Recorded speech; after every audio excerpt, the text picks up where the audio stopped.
Bom dia, irmãos. Bom dia a todos. Prazer estar com os irmãos de Ourinhos. Há muito tempo não nos encontrávamos. Grande prazer, e outros pastores também que temos visto aqui. Para nós, Igreja de Osasco, é um grande prazer. Alguns irmãos estão conhecendo pela primeira vez algumas igrejas da região. E contente em ver que eles estão conhecendo igrejas sadias. Deus abençoe os irmãos, os trabalhos.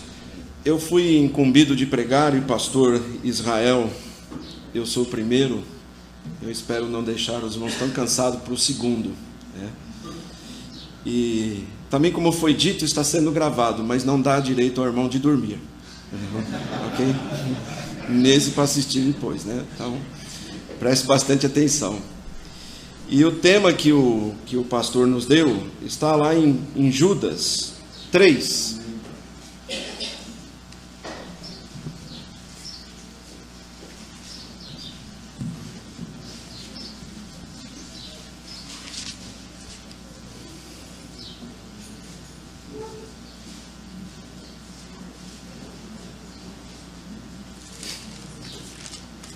Judas 3. Amados, procurando eu escrever-vos com toda a diligência acerca da salvação comum, tive por necessidade escrever-vos e exortar-vos a batalhar pela fé que uma vez foi dada aos santos. Irmãos, o livro de Judas precede o livro de Apocalipse, e de maneira muito apropriada, porque o tema do livro de Judas, na verdade, é a apostasia. E se estudarmos o livro de Apocalipse, vamos ver que antes da vinda de nosso Senhor Jesus Cristo, duas coisas devem acontecer: a apostasia e o surgimento do anticristo. E tudo isso vai levar a um fim espantoso mesmo. Creio que muitos de nós não têm nem noção de como esse fim vai ser espantoso. Graças a Deus, vai ser um fim bom, porque o que Deus tem reservado para nós realmente é muito bom. Mas o que vai preceder a vinda de Cristo, e nós devemos, lógico, prestar bastante atenção, que é a apostasia, nós deveríamos gastar nosso tempo de vez em quando estudando, porque Judas diz que, irmãos, eu estava me preparando para escrever para vocês acerca da salvação comum, de assuntos, outros temas que envolvem a salvação comum, porém eu tive por necessidade escrever para vocês acerca dessas coisas, acerca da apostasia. E fazendo isso, Judas também se torna um livro profético. E toda vez que nós estudamos alguma profecia, nós podemos ter uma direção errada, porque a profecia não foi dada para nos capacitar a profetizar. A profecia foi dada para que nós venhamos a testemunhar. E dentro disso, nós deveríamos testemunhar acerca do que é a apostasia. E pregar isso de forma bem clara, sem rodeios. Porque o livro de Judas é um livro muito claro. E ele vai falar tão claro a respeito disso, do assunto apostasia, e avisar os irmãos. Por quê? Porque é um perigo, e como nós vamos ver, a apostasia é de certa forma cíclica, até a vinda de nosso Senhor Jesus Cristo. Bom, contando com a apostasia e o surgimento do anticristo, então Judas vai tratar desse tema, mas também outros livros tratam disso. Paulo aos Tessalonicenses escreve, em capítulo 2, verso 3, ninguém de maneira alguma vos engane, porque não será assim, sem que antes venha a apostasia e se manifeste o homem do pecado e o filho da perdição.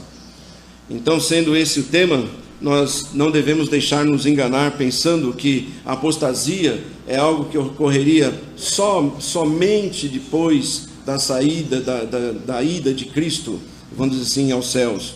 Mas ela vai acompanhar, na verdade, vai atacar a igreja por todas as épocas.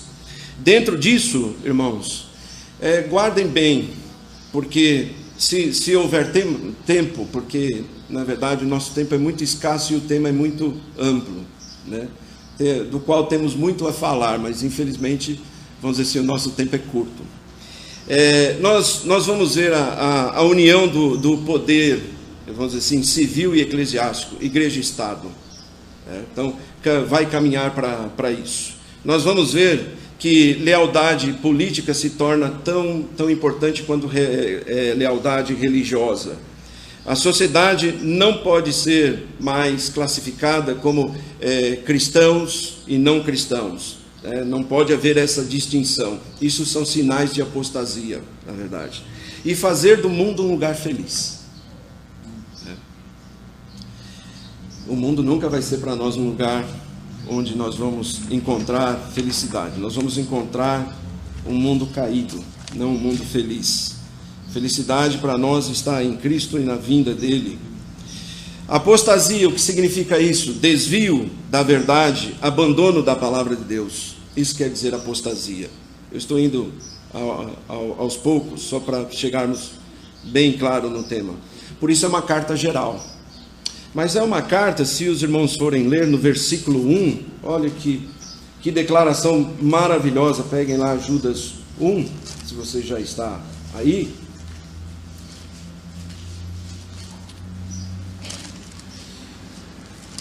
Ele diz: Judas, servo de Jesus Cristo, irmão de Tiago, aos chamados santificados em Deus Pai, e conservados por Jesus Cristo. 3 coisas que distinguem os salvos. Eles são chamados por Deus, porque estavam mortos em ofensas e pecados. Eu e você fomos chamados, fomos encontrados, ovelhas perdidas, encontrados por Deus. Fomos santificados por Ele, em Deus Pai, e somos conservados. Isso distingue.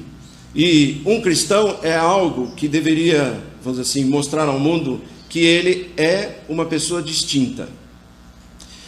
Uma igreja deveria demonstrar que ela também é distinta das demais igrejas apóstatas. Quando nós não conseguimos mais fazer essa distinção, é sinal de que nós estamos num caminho de apostasia. Nós temos que ser capazes de fazer distinção entre certo e errado. Por isso é tão importante que as igrejas tenham e defendam a doutrina verdadeira. No passado, nós tínhamos alguns estudos que chamavam-se doutrina distintas dos batistas. E alguns irmãos ficavam ofendidos. Falaram, por que distinta dos batistas? Não, ela é bíblica. É distinta dos batistas porque os batistas defendem e outros não. Por isso que nesse sentido a doutrina é dita como distinta. Então a vida do cristão é uma vida distinta. E quando nós não conseguimos fazer mais essa distinção, ou quando nós relaxamos nisso de alguma forma, e eu não estou dizendo só pregar e escrever, né? Eu posso escrever artigos muito bons, eu posso escrever artigos excelentes, eu posso, vamos dizer assim, dizer coisas muito boas, mas lá na prática, no dia a dia, não vejo essa distinção. Realmente tem que acontecer uma distinção àqueles que são chamados, santificados e conservados, como diz aqui Judas. Bom, o versículo 1, 2, 3, 4, na verdade dá início, e ele diz que ele escreveu a esses irmãos, como diz aqui, para pedir a eles e exortar a eles que batalhassem pela fé, e aí nós temos que mais uma vez distinguir o que ele está dizendo. Ele está dizendo aquele conjunto de doutrinas, é verdade, tá?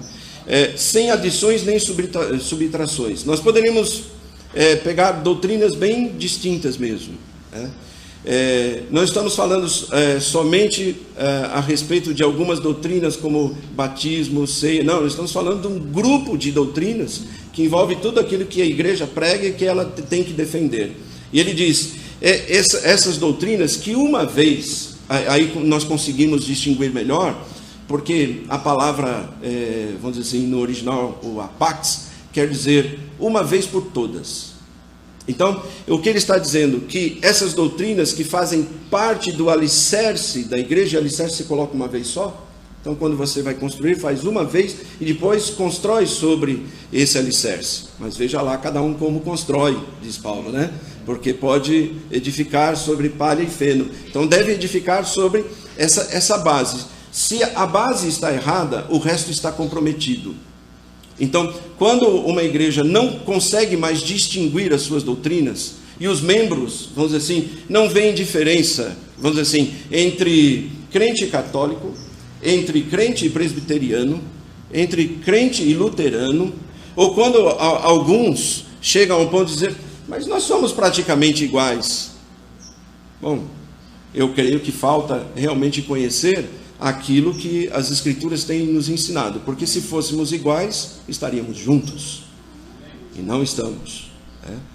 Bom, ele diz aqui, a fé que uma vez por todas foi entregue aos santos, então colocada apenas uma vez e depois edificada sobre ela. Verso 4 diz, porque a razão disso, a razão de ele escrever sobre esse tema, porque se introduziram alguns que já antes estavam escritos para esse mesmo juízo, homens ímpios, convertendo em dissolução a graça de Deus, e negam a Deus, único dominador e Senhor nosso, Senhor Jesus Cristo.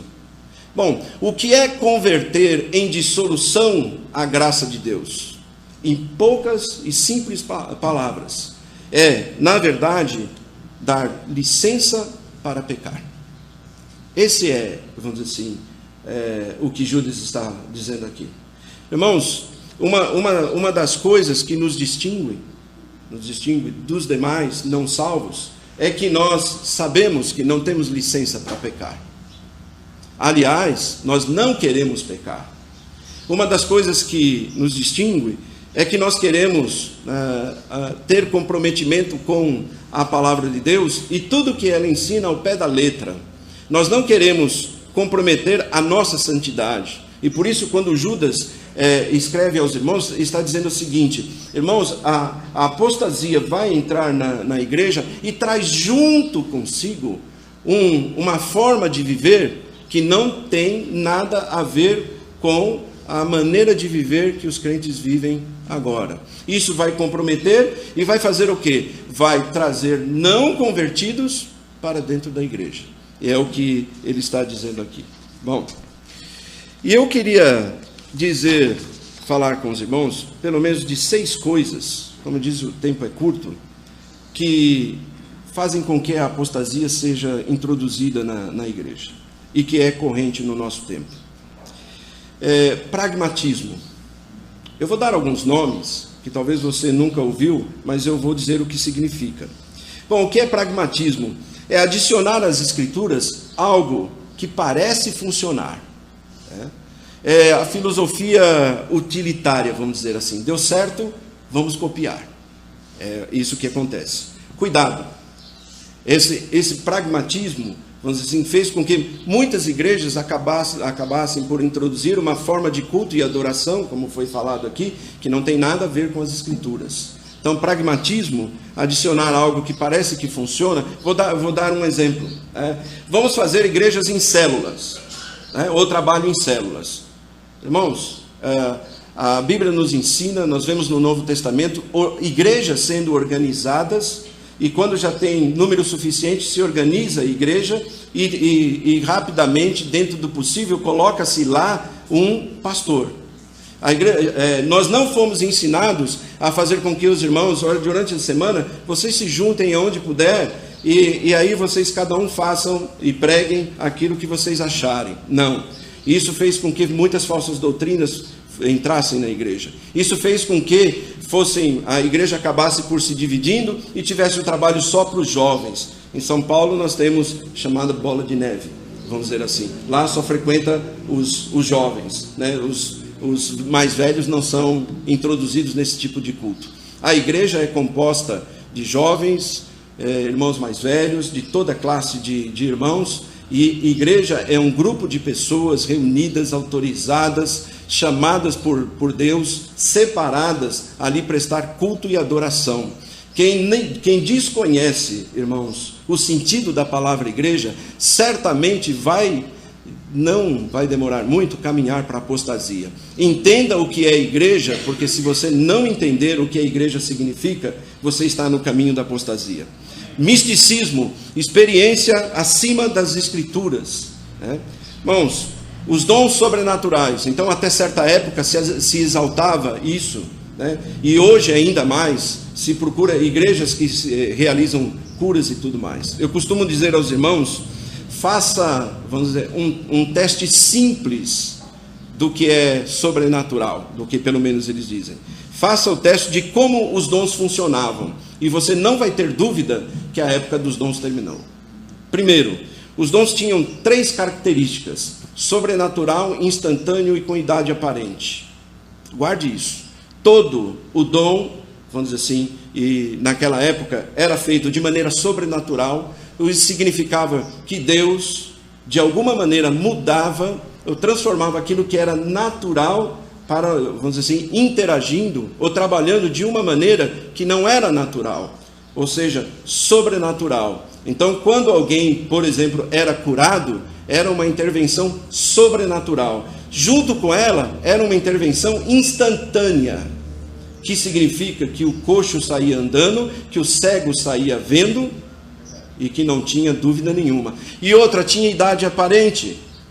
E como dizer, irmãos, quando você entende isso, você entende a criação também. E você não vai apostatar a respeito se Deus é criador ou não. Bom, com idade aparente, porque Cristo, quando multiplicou os pães, ele pegou alguns pães e de lá tirava e entregava os pães e os peixes. Se você pegava o pão, ele tinha uma idade aparente, ok? Mas tinha sido feito naquele momento.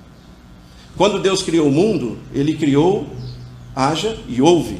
Então, olhando para as coisas criadas, elas têm uma idade aparente. Pode ter uma idade aparente de milhões de anos. Não, mas foi feito quando Deus mandou. Então, eu não tenho problemas de aceitar que a criação não tenha mais do que 10 mil anos. Okay? Tradição. O passado tem maior autoridade do que as Escrituras, né? E Pedro diz, não foi com ouro nem com prata que nós fomos resgatados da nossa vã maneira de viver, que por tradição recebemos dos nossos pais. A tradição não tem maior valor do que as Escrituras. Legalismo, regras de homens acima das Escrituras. Tudo isso, irmãos, traz a apostasia para dentro da igreja. Ou seja, os homens acima das Escrituras juntamente com as suas leis. Aí vem o adventismo e todas essas religiões. Uma das coisas que tem atingido a igreja no momento, e tem sido uma febre, psicologia. A psicologia tem atingido, e eu pessoalmente tenho pregado muito contra isso, na verdade. Por quê? Porque eu creio que a Escritura é suficiente para a nossa edificação, correção. A Escritura é suficiente para nos colocar na verdade, aonde nós precisamos estar, corrigir os nossos pensamentos, intenções do coração, nos fazer capazes de servir a Deus, mesmo diante de tribulações. Esse tipo de psicologia tem invadido as igrejas, e o problema é que ela não chama pecado de pecado, ela chama pecado de doença. Então, a filosofia introduzida na igreja tira o lugar do pastor, do pregador. Ontem eu falei para os irmãos, o púlpito, o lugar do púlpito é no centro. O lugar do púlpito é o centro e a igreja está aí localizada, não é num canto, é no centro. E a palavra de Deus tem que estar no centro da adoração da igreja para com Deus. Quando a igreja coloca a palavra de Deus num canto, e parece que ela não funciona mais, porque é isso que muitos acreditam. Olha, a Bíblia não é suficiente. E nós recebemos isso e pregamos durante tanto tempo, que a palavra de Deus é viva e eficaz. Sabe o que quer dizer isso? Viva e eficaz? A palavra eficaz é muito interessante, porque ela é distinta da palavra eficiente. A palavra eficaz quer dizer que ela atinge o alvo. Eficiente, você pode atingir o alvo, mas não no centro. Você foi eficiente. Mas quando se diz eficaz, quer dizer que ela atinge o seu objetivo, nunca erra. Então, as Escrituras, elas têm um trabalho muito especial de nos corrigir. E, infelizmente, vamos dizer assim, pelo abandono das Escrituras, muitos cristãos hoje têm adquirido uma forma de viver daquela que o escritor de Hebreus pediu para que nós não tivéssemos. Rogo-vos, pois, irmãos, pela compaixão de Deus, que apresentei os vossos corpos como sacrifício vivo e santo e agradável a Deus, que é o vosso culto racional, e não vos conformeis com este mundo. Então, alguns às vezes vêm e falam assim: mas pastor, a psicologia não é uma ciência? Bom, irmão, se tiver um psicólogo aqui, podemos conversar, mas eu quase chamo isso a tão, vamos dizer, falsamente chamada ciência.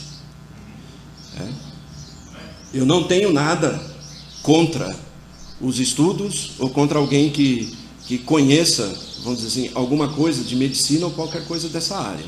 Mas, irmãos, eu tenho isso contra qualquer tipo de ciência que queira se colocar no lugar das Escrituras e ser solução para o homem naquilo que nunca ele vai poder ser. A ciência não substitui o Espírito Santo. A ciência não substitui Deus. E quando uma pessoa começa a pensar dessa maneira, não demora muito tempo e você vai estar caminhando para a apostasia. Sexto, neo-evangelicalismo. Esse está atingindo os nossos dias. Neutralidade. Quer dizer o seguinte: tolerância, ser flexível. Todos os caminhos levam a Deus. Isso é o que nós temos visto hoje em dia. Então, há muitas igrejas que trocam seus púlpitos com pastores que, na verdade, nem sequer creem na graça de Deus. Não creem na graça de Deus. Pastores que não creem no batismo, na verdade, por imersão. Pastores que não creem, na verdade, na ceia dada somente aos membros da igreja, não a ceia aberta, e tantas outras doutrinas. Isso dá entrada à apostasia. Bem, irmãos, mas ele me pediu para comentar sobre Judas, mas junto com isso eu queria ir lá em 2 Timóteo capítulo 3, que eu considero um trecho muito instrutivo, irmãos, porque vai nos ajudar a distinguir o que é apostasia. Nós vamos ler primeiro e depois vamos comentar. Diz assim: sabe, porém, isto, que nos últimos dias sobrevirão tempos trabalhosos, porque haverá homens amantes de si mesmos, avarentos, presunçosos, soberbos, blasfemos, desobedientes a pais e mães, ingratos e profanos, sem afeto natural, irreconciliáveis, caluniadores, incontinentes, cruéis, sem amor para com os bons, traidores, obstinados, orgulhosos, mais amigos dos deleites do que amigos de Deus, tendo a aparência de piedade, mas negando a eficácia dela. Destes, afasta-te, porque deste número são os que introduzem pelas casas e levam cativas mulheres nécias, carregadas de pecado, levadas de várias concupiscências, que aprendem sempre e nunca podem chegar ao conhecimento da verdade.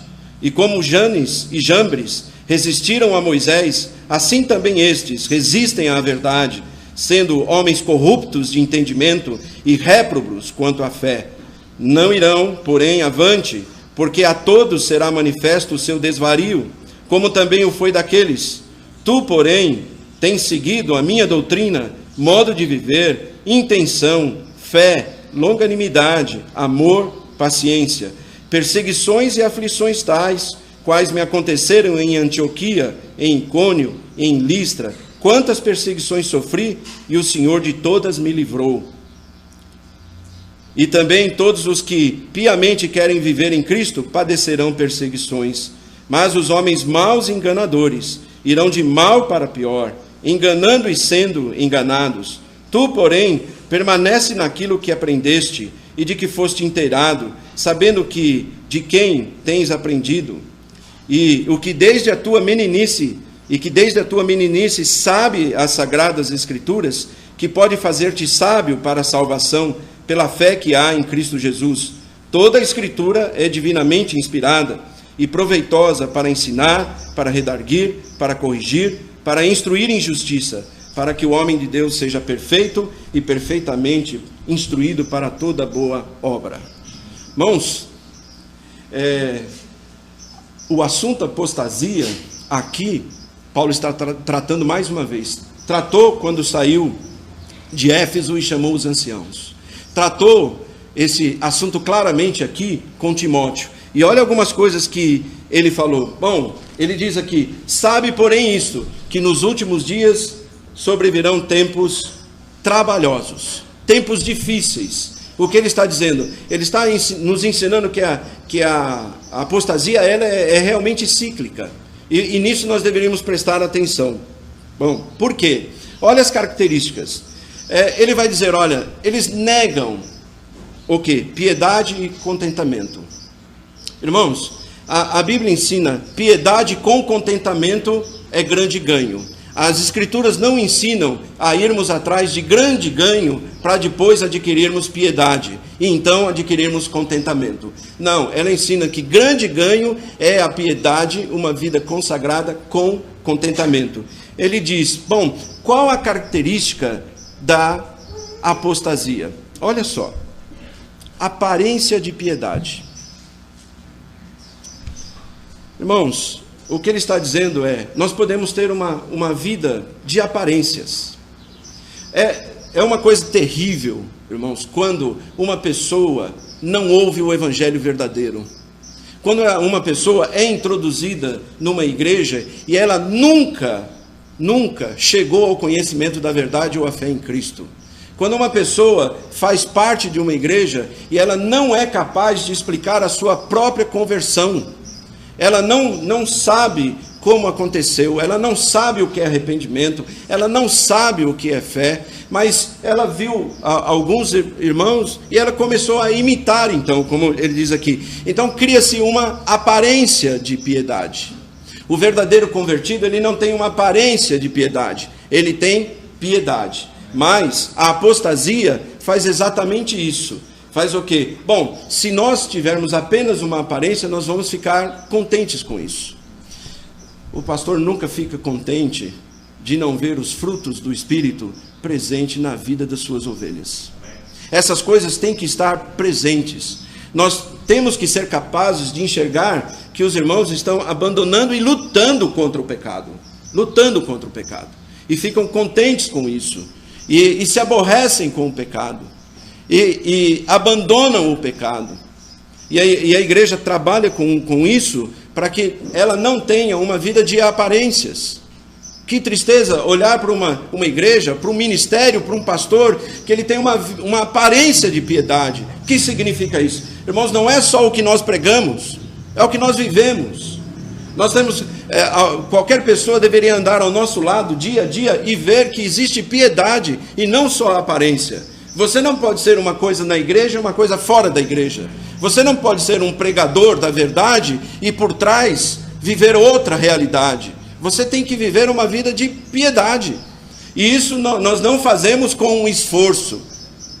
Vamos fazer uma vida de piedade com os nossos próprios esforços. Não. Veja o que Judas falou a respeito disso. Aos chamados, santificados e conservados. Então, primeiramente, a experiência da conversão, para depois nós podermos ter uma vida de piedade. Nós não podemos ir de trás para frente.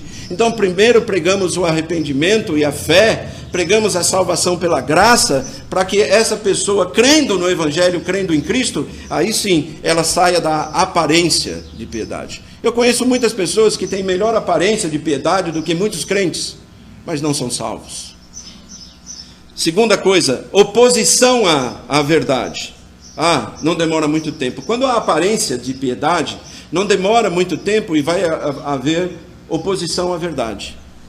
Só quem aceita a verdade são os verdadeiros convertidos.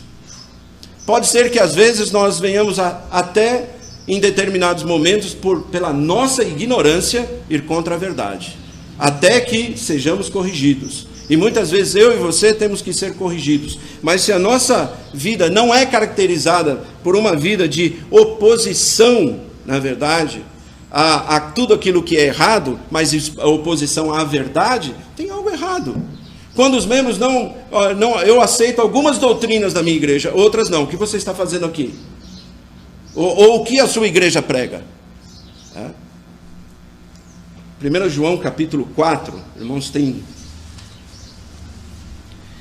ficariam surpresos de ver o quanto as Escrituras falam de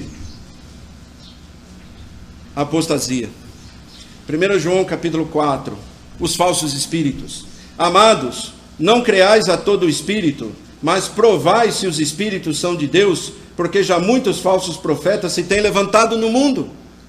Ele está dizendo, irmãos, uma das coisas que a igreja, os irmãos têm que ser capazes, é de distinguir entre o falso e o verdadeiro. E aqui João está dizendo, irmãos, provai os espíritos, veja se ele é de Deus, porque muitos falsos pregadores já estão no mundo. O que significa? Que é falso pregador. Significa que ele vai subir no púlpito, tem o nome de pregador, mas se não houver uma igreja, um povo atrás que está fazendo distinção entre certo e errado, não importa quem esteja pregando, não importa. Ele tem que fazer distinção entre certo e errado, porque ele diz, olha, nisso conhecereis o Espírito de Deus, todo o Espírito que confessa que Jesus Cristo veio em carne, é de Deus. Então João vai dizer já, naquela época, muitos diziam, não, Jesus não pôde vir em carne, porque tudo que é nascido da carne é corrompido. E não entendem o nascimento virginal de nosso Senhor Jesus Cristo, não entendem a maneira sobrenatural como ele foi gerado, a necessidade dele ter tomado um corpo humano para poder morrer por nós. Ele morreu e ressuscitou por nós. E todas essas verdades que são básicas, são beabá da escola dominical para ser ensinada, hoje são negadas. E às vezes eu converso com os irmãos, mas como é que é a nossa ceia? Que tipo de pão servimos na nossa ceia? Irmãos, lá na igreja que eu estou, é o pão normal, com fermento. Pão puma. Okay. É verdade? Isso mesmo? Aquele pão tem fermento? Tem. Você sabe qual é o símbolo do fermento? Pecado. Cristo tinha pecado? Não.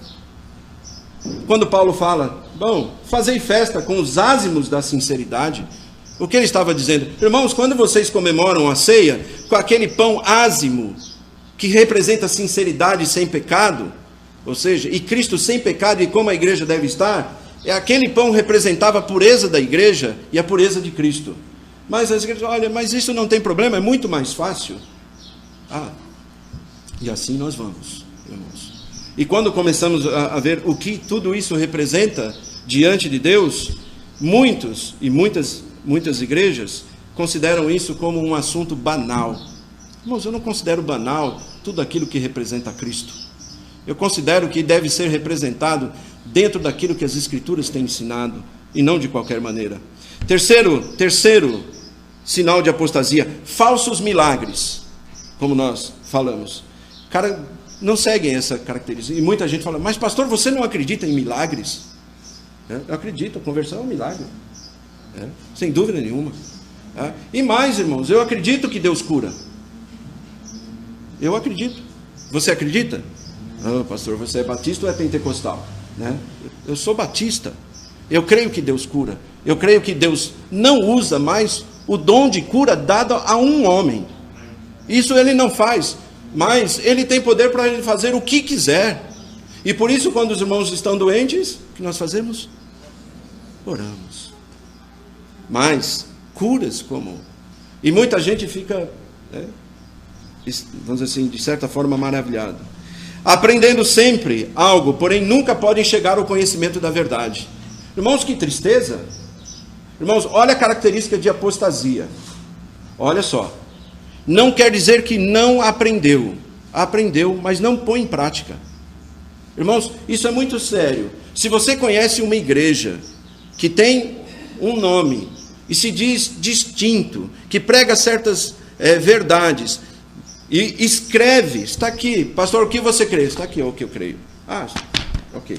Mas quando você vai lá, não é essa a verdade, ele se encaixa aqui, aparentemente aprendendo algo. Irmãos, o que Pedro, o que Judas está dizendo para nós, ou nós aprendemos para defender, ou nós aprendemos simplesmente para conservar isso só de aparência. Para que estamos aprendendo? Nós temos que defender aquilo que é certo, correto.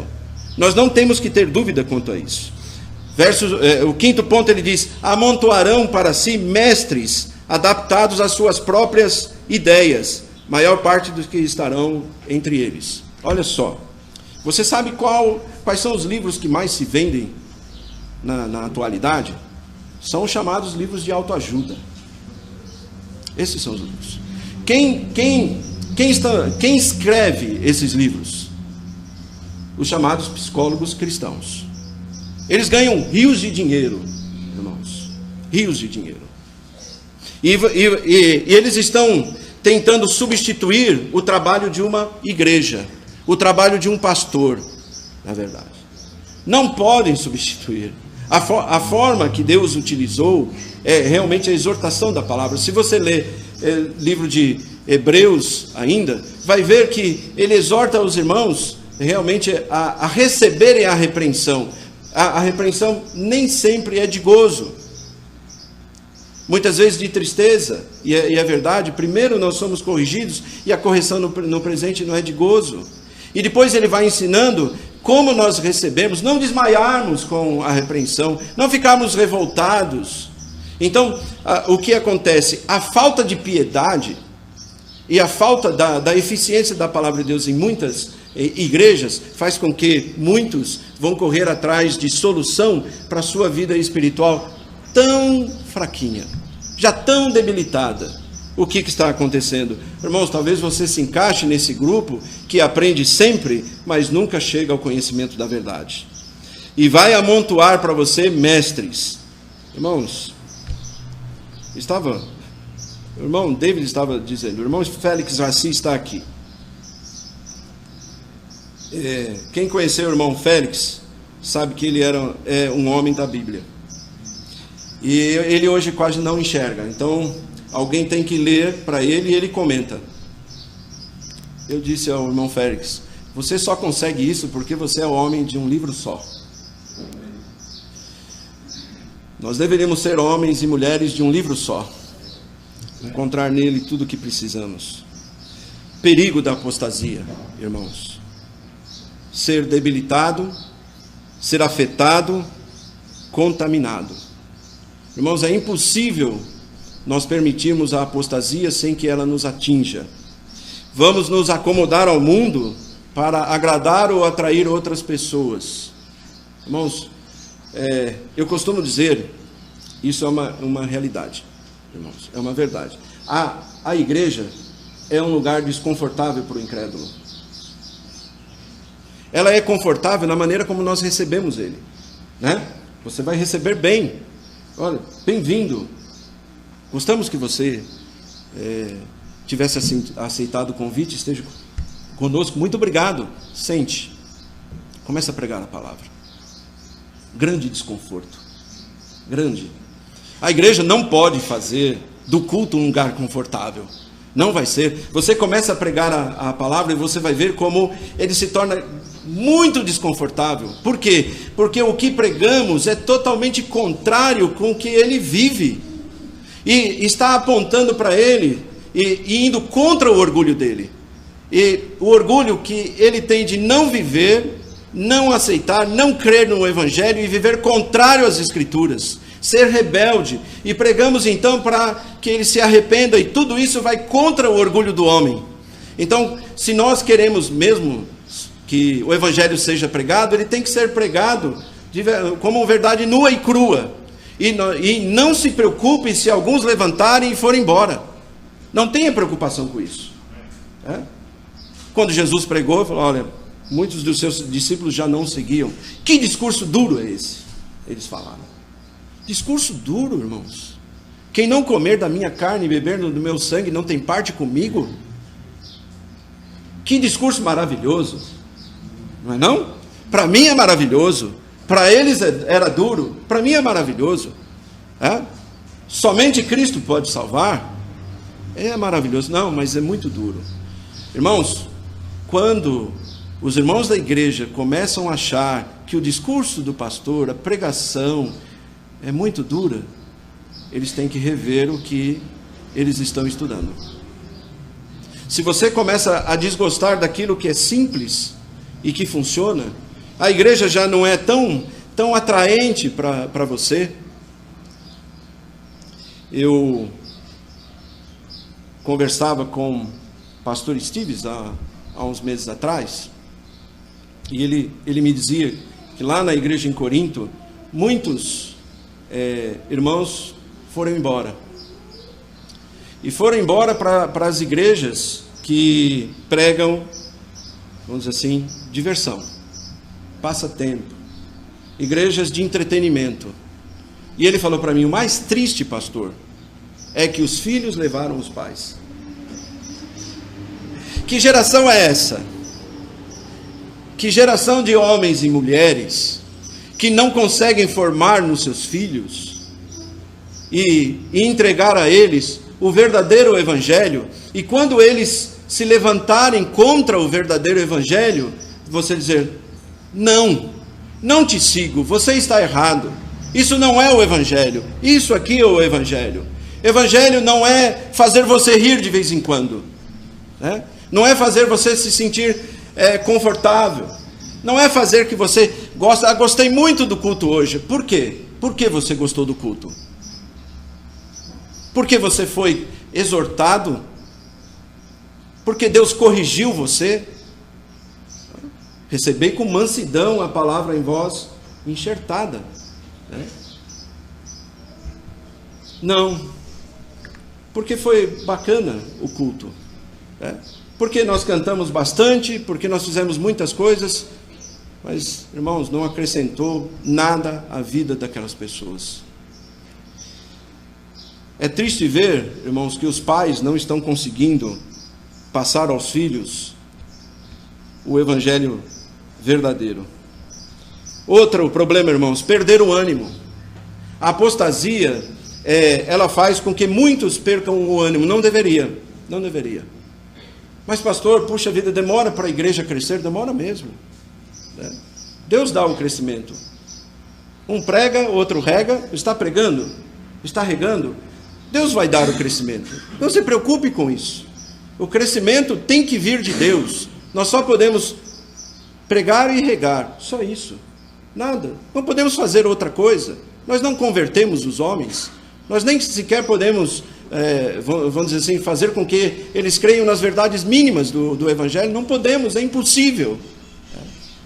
Mas, pastor, mas por que as outras crescem tanto? Você está preocupado com lá fora? Você está pregando o Evangelho verdadeiro? Por quê? Porque a apostasia, irmãos, ela traz um certo desânimo essa época, né?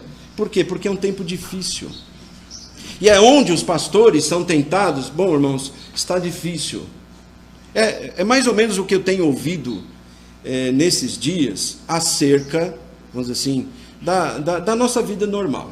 Eu tenho dito isso várias vezes.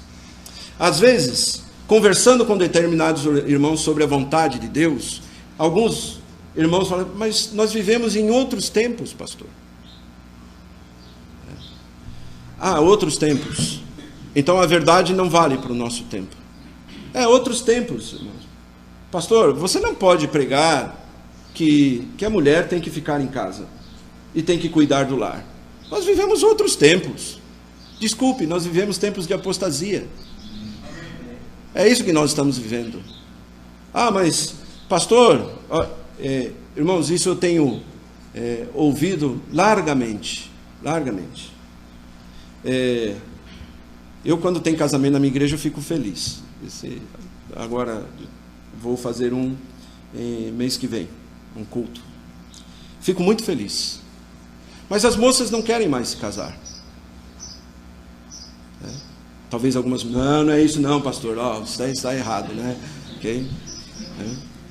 Mas o que eu tenho ouvido, isso às vezes vem das próprias mães. Olha, minha filha precisa, na verdade, ter uma profissão, comprar o apartamento dela e o carro dela, ok? Depois ela pensa em casamento. Por que essa inversão de valores? Olha, irmãos, perceba a maldade que existe aí. Por quê?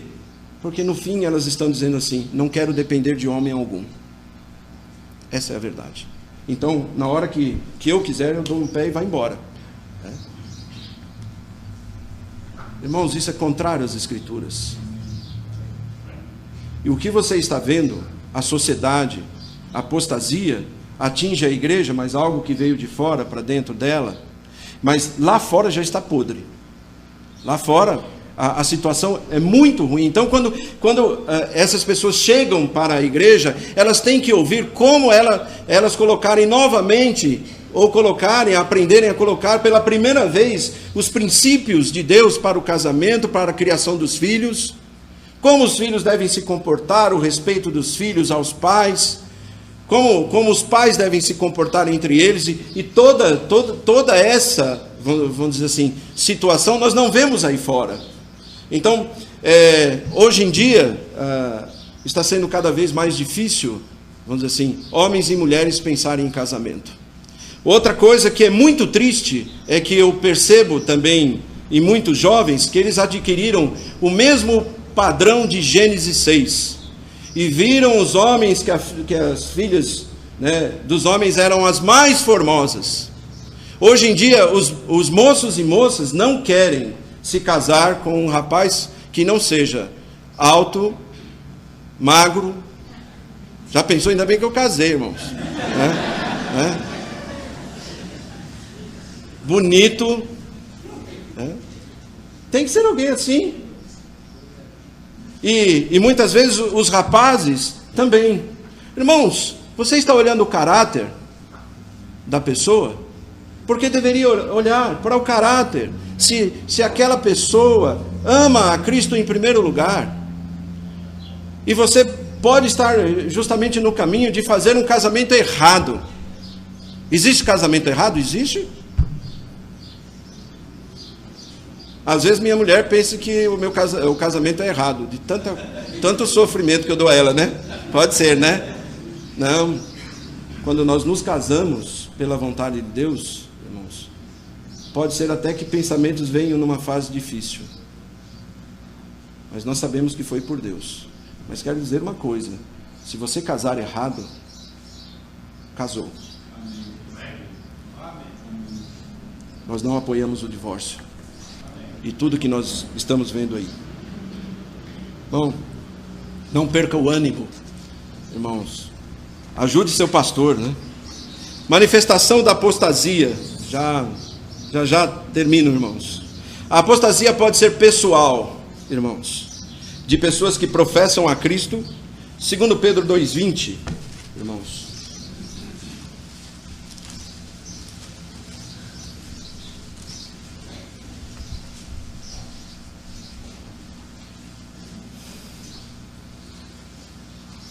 Portanto, se depois de terem escapado das corrupções do mundo, pelo conhecimento do Senhor e Salvador Jesus Cristo, forem outra vez envolvidos nelas e vencidos, tornou-se-lhes o último estado pior do que o primeiro.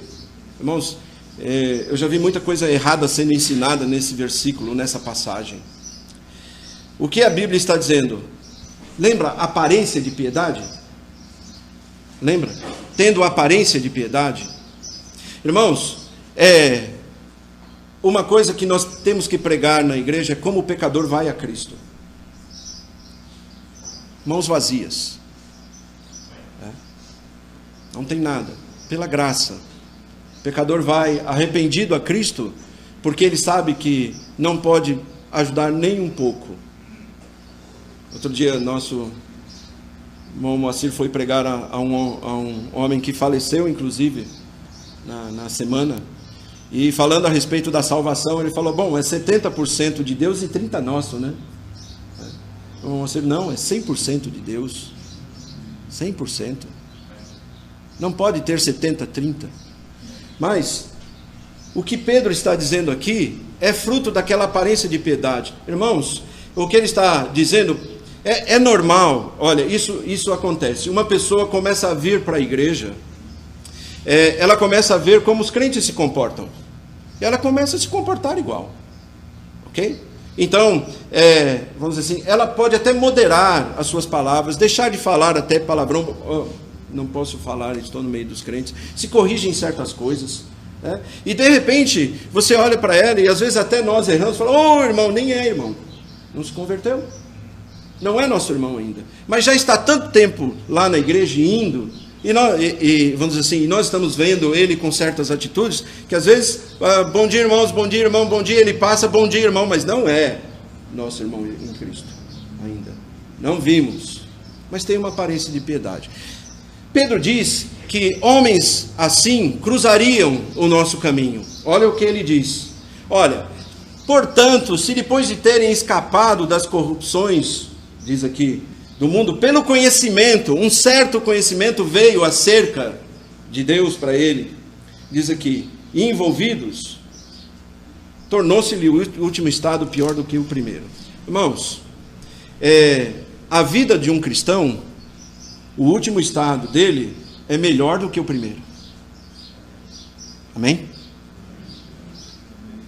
O caminho do justo é como a luz da aurora que vai brilhando mais e mais até ser dia perfeito. Então, vamos dizer, o caminho do justo, ele é salvo, justificado, santificado e espera a sua glorificação. Então, o caminho do justo caminha mesmo para que ele realmente chegue a melhor, pela graça de Deus.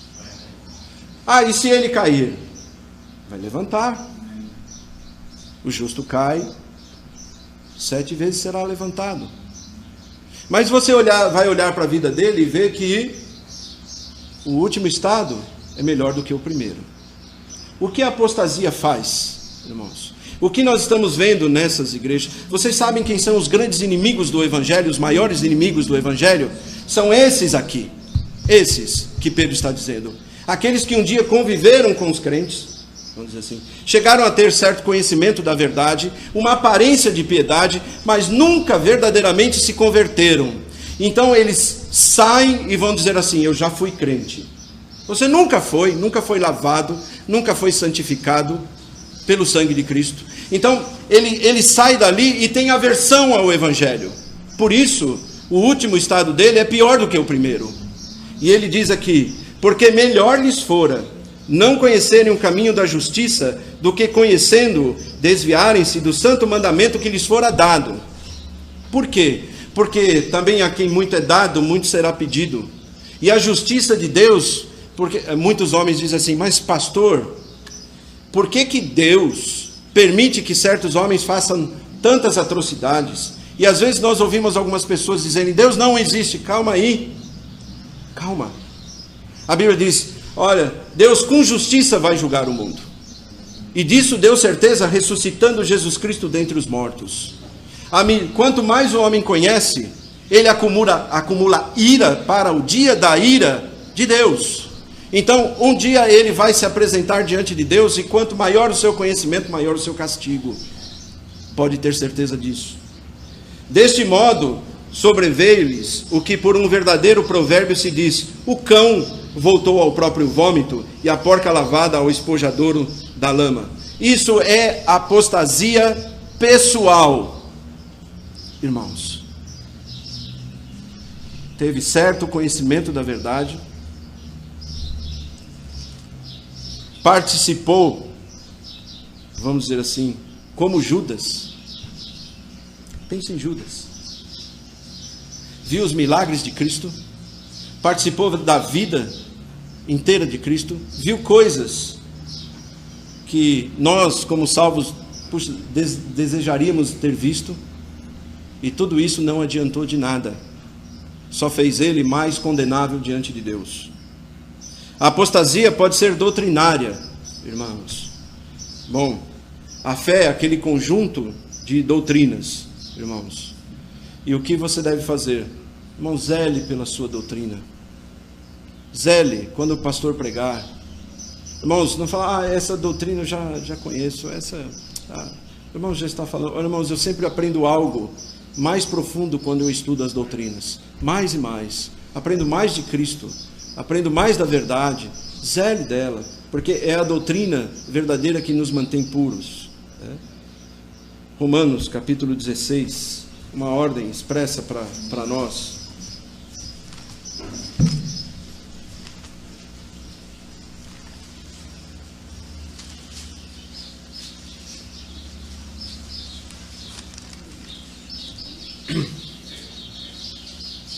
(17) e 18.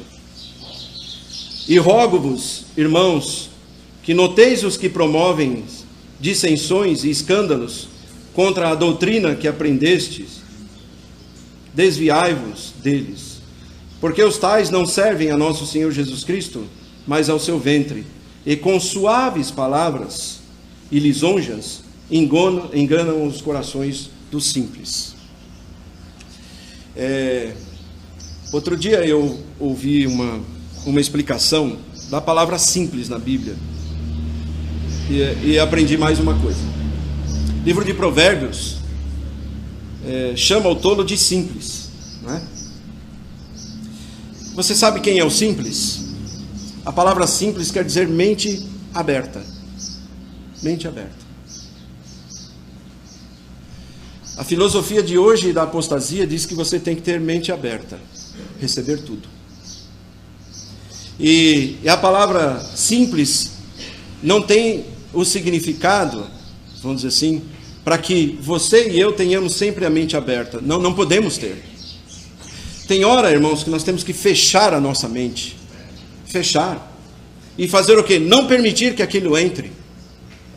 Vou dar um exemplo. Eu não tenho mente aberta ao homossexualismo. Eu prego, aliás, nós temos amor a esses homens para lhes pregar, homens e mulheres, lhe pregar a verdade para que eles se arrependam do seu pecado e creiam em Cristo. Mas eu não tenho mente aberta para isso. Isso não entra. Mas a filosofia de muitas igrejas tem sido mente aberta. E o que ele está dizendo aqui? Irmãos, olha, você não só não deve ter a mente aberta, como a sua porta aberta. Eu não recebo na minha casa um testemunha de Jeová. Eu não deixo que ele entre. Ele vai falar coisas a respeito de Cristo que nem brincando eu aceito. E o que ele diz aqui? Bom, irmãos, destes, afasta-te.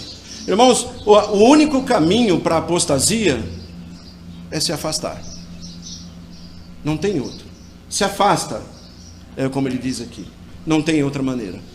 Tá? Puxa, então, mas você não ama os outros irmãos? Olha, eu amo a todos os crentes em Cristo, mas amo mais a Cristo e a sua palavra, com certeza.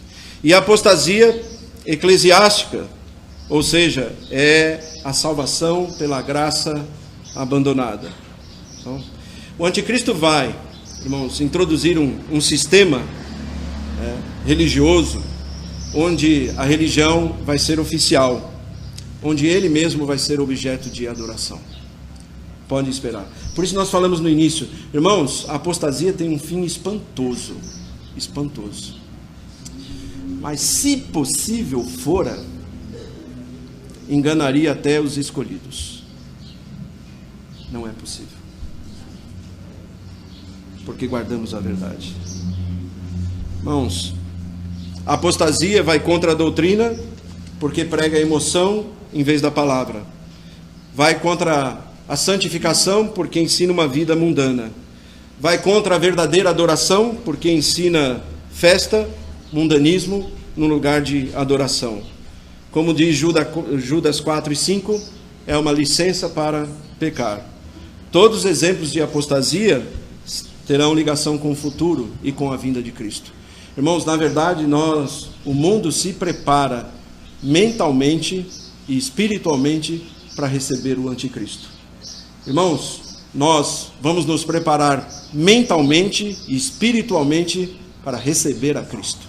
Amém? Deus abençoe sua palavra.